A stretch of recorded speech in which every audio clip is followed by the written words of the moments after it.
Muri Uganda urukiko rwasanze impirimbanyi Stella Nyanzi ahamwa n'icyaha cyo kwibasira akoresheje imbuga nkoranyambaga yifashishije igisigo yashyize ku rubuga rwa Facebook cyanengaga bikomeye Perezida Yoweri Museveni.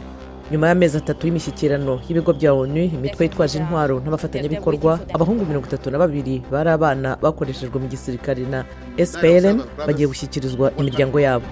Muri Kenya ho mu gikingi kizwi nka Oldonyo Nyoki mu majyepfo y'igihugu, abagabo bahora bambariye urugamba bahageze ku munsi uzwi nka Orungeshe w'umuhango wa gakondo ukorwa inshuro enye cyangwa eshanu gusa mu kinyejana.